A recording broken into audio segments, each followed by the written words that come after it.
এ মেয়ের তো অনেক বিয়ে, এর কোনো স্বামীর কোনো ঠিক নাই। আনন্দময় এক মুহূর্ত নিমেষেই রূপ নিয়েছে বিষাদের।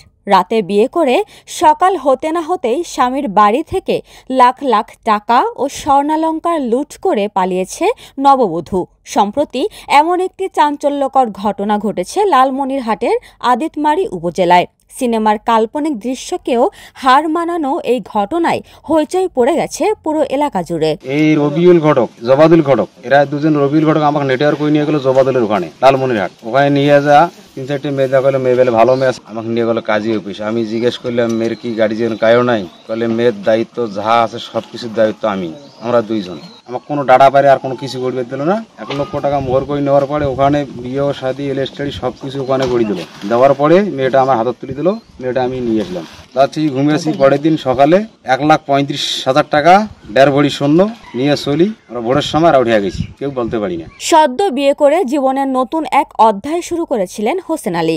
তার স্বপ্ন ছিল নববধূকে নিয়ে একটি সুন্দর সংসার গড়ে তোলা, কিন্তু সেই স্বপ্ন ভেঙে চুরমার হয় মাত্র এক রাতেই। তার অভিযোগ, এই প্রতারণার পিছনে রয়েছে একটি সংঘবদ্ধ চক্র। পরে এখানে ওখানে ফোন দিই, ফোন নাম্বার দিয়ে গেছি, ফোন দিই, ফোন বন্ধ, ফোন রিসিভ করে না, ফোন ঢুকেও না।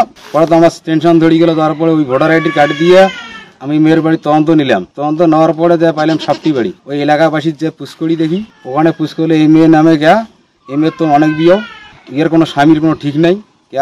আপনারা কেউ কারো বিয়ে করছেন? হ্যাঁ, আমার ভাইয়ের বিয়ে কালকে হয়েছে। আমার মতো এরকম তো অন্য কোনো জায়গায় এই মেয়ে করতে পারে না। এই মেয়ে চরিত্রহীন। আমি ষষ্ঠ বিচার চাই আইনের কাছে। মেয়ের নাম ওমেনা। গত 1 বছর আগে প্রথম স্ত্রীর সাথে সম্পর্কের বিচ্ছেদ ঘটায় দ্বিতীয় বিয়ের প্রস্তুতি নেন কৃষক হোসেন আলী। এরপর ঘটক জোবাইদুল ইসলাম ও রবিউল ইসলাম বিয়ে দেওয়ার কথা বলে তাকে ডেকে নিয়ে অনেকটা জোরপূর্বক রোমানা খাতুনের সাথে 1 লাখ টাকা দেনমোহরানায় বিবাহ সম্পন্ন করেন। পরদিন সকালে হোসেন আলীর ঘরে থাকা তামাক বিক্রির 1,35,000 টাকা ও 1.5 ভরি স্বর্ণালঙ্কার নিয়ে পালিয়ে যান নববধূ। বাবাকে অভিলে জোয়া দিলে ডাকি নিয়ে গেছে। নিয়ে যেয়ে 1 ঘন্টার ভেতরে আমার বাবাকে বিয়ে দিয়েছে। বাবা আমার খুশি হয়ে বউ ধরি বাড়ি এসছে। আমরা ঘুমিয়েছি, ও ভাই আর ভাস্ত ঘুমিয়েছি। তাই এই যে আমরা যে সকালে ঝড় বৃষ্টির সময় আমরা ঘর ঢুকিয়ে ফির কই আমার টেরাঙ্গের তালা কে খোলা। এই টেরাঙ্গের তালা খুলিয়া দেখি ত্রিপুষনি দেখি 1,35,000 টাকা আর সোনা 1.5 ভরি নিয়ে গেছে। জনগণ সমাজ সকলকে এই উচিত বিচারটা আমরা চাই বাবা, সরকার উচিত বিচার। এই ঘটনার পর থেকেই ঘটকের কাছে গেলেও তারা কোনো বিচার পাননি। এরপর বিবাহের নকল চাইতে গেলে নিকাহ রেজিস্ট্রার তাদেরকে নকল সরবরাহ না করে উল্টো হুমকি ধামকি দেন। স্থানীয়রা জানান, রুমানা এবং এই চক্রটির কাজই হলো বিয়ের নামে মানুষের সাথে প্রতারণা ও জিম্মি করে অর্থ আদায় করা। অবিউল কাজী সাহেব আর যে জবাদুল, এই 3 জনে বুদ্ধি করিয়া ভাইক বিয়ে পড়ালো, কাবিন আমার করালো 1 লক্ষ টাকা। বিয়ে পরে নিয়ে আসলো বাড়ি নিয়ে আসার পর বাড়ি তো সবাই আমার বাপ মা সবাই খুশি, বেড়া বউ নিয়ে আসছে। মা আমার আত্মহারা মনে করে সেরম খুশি।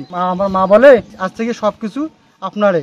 মা ফির মানে সবকিছু তার বউকে দেওয়ার পর সকালে উঠিয়া দেখি মেয়ে নাই চলে গেছে। টাকা ঢুকিয়ে নিয়েছে 1,35,000 1.5 ভরি স্বর্ণ নিয়ে পালিয়ে গেছে। এই বিষয়ে আদিতমারী থানার ভারপ্রাপ্ত কর্মকর্তা আলী আকবর বলেন, এটি চুরি চক্রের নতুন কোনো কৌশল হতে পারে। অভিযোগটি গুরুত্ব সহকারে তদন্ত করে আইনগত ব্যবস্থা নেওয়া হবে। পুলিশ ঘটনাস্থলে গিয়েছিল, ঘটনাস্থল পরিদর্শন করেছে, আসামি গ্রেপ্তারের চেষ্টা চলতেছে। আসামি আমরা গ্রেপ্তার করব। উপমা রায়, সোনালী নিউজ।